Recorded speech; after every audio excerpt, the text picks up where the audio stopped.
En 2012, Samar Badawi était la récipiendaire du prix du courage féminin décerné par le département d'État américain. Cette Saoudienne, militante des droits des femmes, est connue aussi à travers la campagne qu'elle mène pour la libération de son frère, le blogueur Raif El-Badawi. Mais depuis la semaine dernière, Samar Badawi est de retour en prison avec une autre militante, Nassima Al-Sada, arrêtée par les autorités saoudiennes. C'est ici que la diplomatie canadienne entre en scène avec un tweet de l'ambassade à Riyad qui se dit gravement préoccupé et demande une libération immédiate. Le régime saoudien a été irrité. Emmené par le dynamique prince Salman, quelques mesures ont été prises pour améliorer l'image de l'Arabie saoudite à l'étranger, mais les militants et militantes pour la démocratie et les droits des femmes n'ont pas vu leur situation s'améliorer. Et l'avoir rappelé a déclenché une série de tweets courroucés où Riyad annonce une expulsion de Denis Aurak, l'ambassadeur canadien, le gel de toute relation commerciale, et son ambassadeur au Canada est aussi rappelé pour consultation. Pour le moment, Ottawa réagit à minima, se déclarant inquiet de ces informations de presse. Les relations entre les deux pays ne sont pas les plus chaleureuses depuis que la femme de Raif El-Badawi s'est réfugiée au Québec avec ses enfants, où elle mène la campagne pour la libération de son mari. Raif El-Badawi est derrière les barreaux depuis 2012. Il a été condamné à 10 ans de prison, plus 1000 coups de fouet. Sur son blog, il défendait une libéralisation morale et religieuse en Arabie Saoudite.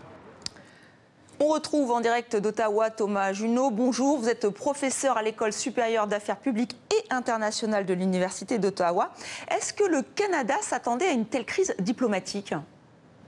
Non, le Canada ne s'attendait pas à ça du tout. Un dimanche soir d'été comme ça, en plein milieu du mois d'août, c'est une surprise à ce niveau-là.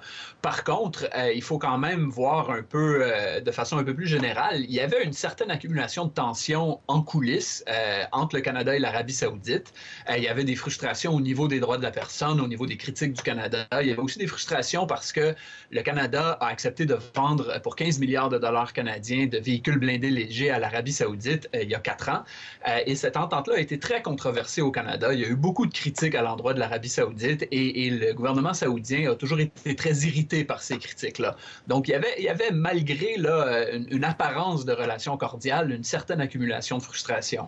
Donc ça pourrait expliquer cette réaction quand même assez brutale de Riyad. Pour l'instant, les autorités canadiennes restent mesurées. Est-ce qu'elles tentent de calmer le jeu finalement ? Bien, ça, c'est une question intéressante parce que jusqu'ici, le gouvernement canadien n'a pas répondu de manière officielle.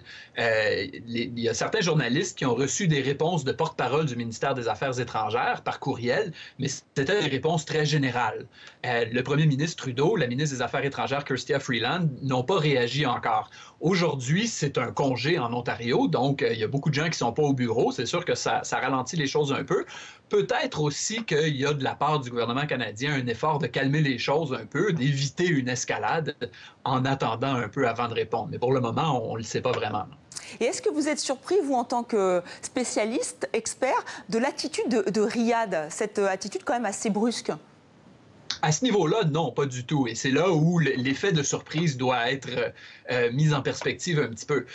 Depuis 2015, il y a un nouveau roi en Arabie saoudite, le roi Salman. Son fils Mohamed Ben Salman est le prince héritier maintenant.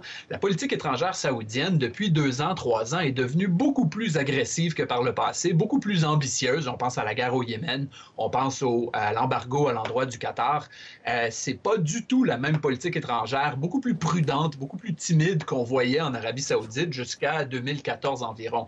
Alors, dans ce sens-là, il faut voir la crise actuelle au-delà du Canada. C'est un message que l'Arabie saoudite envoie aux Européens, à ses voisins, pour expliquer très clairement qu'elle n'accepte pas la critique et qu'elle va répondre de façon sévère à toute critique comme celle que le Canada a faite vendredi, qui était très innocente en bout de ligne.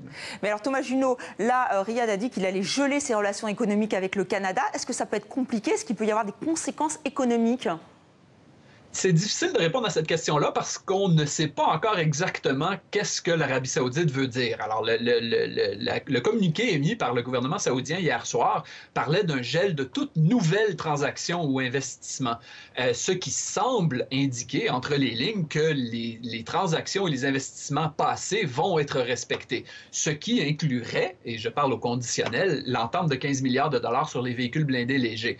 Parce que c'est vraiment juste ça qui pourrait avoir un impact économique important important parce qu'au-delà de cette entente sur les véhicules blindés légers, le commerce bilatéral entre le Canada et l'Arabie saoudite, c'est 3 ou 4 milliards de dollars annuellement, dollars canadiens.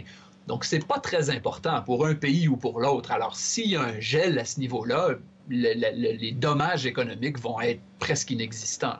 Merci Thomas Junod pour ce décryptage en direct d'Ottawa.